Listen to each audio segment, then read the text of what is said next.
I used to think anniversaries were milestones you celebrated with love and gratitude. That night, I learned they could be the precise moment everything you've built crumbles beneath you. Our 5th wedding anniversary was supposed to be a fresh start. Or at least, that's what I told myself as I straightened my tie and checked my reflection for the umpteenth time. Justine, my wife, had been distant for months, smiles that never reached her eyes, conversations that drifted into silence. I blamed it on the stress of parenting our newborn son, Jacob.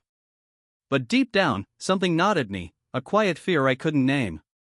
I arrived at Mario's, the restaurant where we'd had our first date, expecting to surprise her with flowers and a promise to reconnect.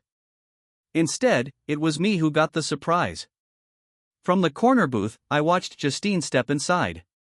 She wore a blue dress I'd never seen, one that hugged her body in a way that made my heart skip and then sink. She looked radiant, but not for me. Her eyes darted nervously around the room before settling on me with a practiced smile. "Tom," she said, her voice sweet but hollow. "Happy anniversary." "Happy anniversary," I echoed, forcing a smile. "Is that a new dress?" She hesitated, just for a breath, before replying, "Yeah, I bought it today." "Do you like it?" "It's beautiful," I managed, though I was already wondering who she'd really worn it for. Dinner started awkwardly, with forced laughter and polite small talk. Then came the first crack in her mask. Our waiter brought water, and when he asked if we were celebrating anything special, Justine's hand trembled around her glass. She caught herself, but I didn't miss it. I wanted to pretend everything was fine, but something in me snapped. I leaned in, my voice low. "Who is he, Justine?" She froze. Her eyes darted to mine, wide with shock, or was it fear? She tried to laugh it off, but it sounded brittle. "What are you talking about?" "Jake Carter," I said, the name tasting bitter on my tongue. "The head of the charity fund you volunteer for. The man you've been seeing behind my back for over a year." Her face drained of color. She opened her mouth, but no words came out. The air between us grew thick, the hum of the restaurant fading into a dull roar in my ears. "How long have you been lying to me?" I pressed, my voice shaking with anger I'd barely kept in check for months. Tears welled in her eyes, but I couldn't tell if they were from guilt or simply being caught. She looked down at her plate, her silence confirming everything. I felt my world tilt on its axis. The woman I'd loved, trusted, and built a life with, she wasn't the person I thought I knew. Our son, Jacob, a new wave of dread washed over me as I realized the cruel possibility. Was he even mine? I pushed my chair back, the screech of wood against tile drawing glances from other diners. "I thought tonight would save us," I said, my voice hollow. "But it looks like tonight is the end." I stood, tossing a few bills onto the table to cover our untouched meals. As I turned to leave, she reached out, grabbing my wrist. "Tom, please." I pulled my hand away, the touch burning like betrayal. "Save it, Justine. I know everything. And soon, so will everyone else." I walked out of the restaurant into the cold night air, each step heavier than the last. The life I thought I had was gone, replaced by a tangled web of lies and heartbreak. And deep inside, a grim determination began to form. I wasn't going to let her, or him, destroy me. I spent that night driving aimlessly, the city lights blurring through my tears. Memories of our years together flashed in painful fragments. Our wedding day, the night we brought Jacob home, countless quiet mornings sipping coffee side by side. All of it felt counterfeit now, a carefully curated illusion Justine had maintained while her heart belonged to someone else. Sleep was impossible. By dawn, I found myself parked outside the charity office where Jake Carter worked. His name was emblazoned on the building, a smug testament to his status.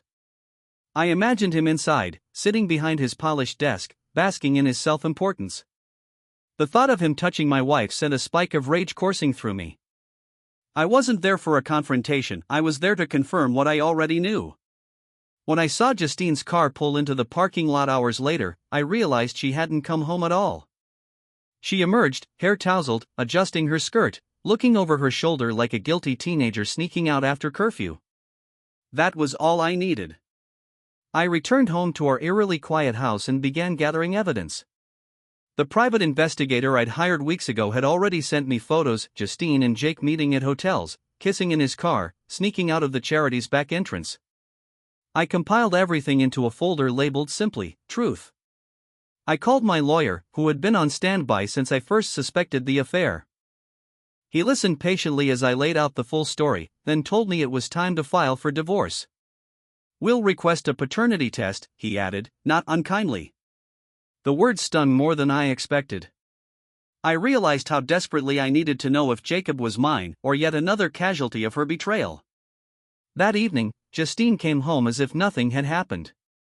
She breezed through the door, humming, the faint scent of a cologne I didn't own clinging to her clothes. When she saw me waiting in the living room, her smile faltered. "We need to talk," I said, my voice cold and resolute. She set her purse down carefully, eyes darting to the folder on the coffee table. "Tom, whatever you think you know." I cut her off, opening the folder and laying out photo after photo. Her face went pale, eyes wide as they flicked over the damning evidence. "This is who you've become," I said quietly. "A liar. A cheater." Tears spilled down her cheeks as she dropped to her knees, reaching for my hand.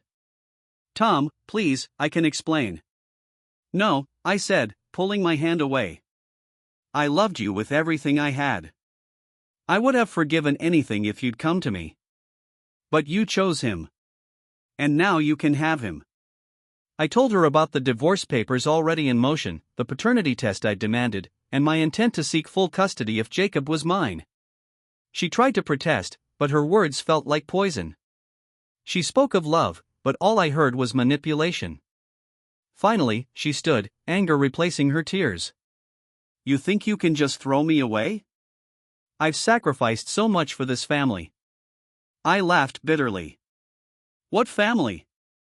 The one you used as a cover for your affair? The one you lied to every day?"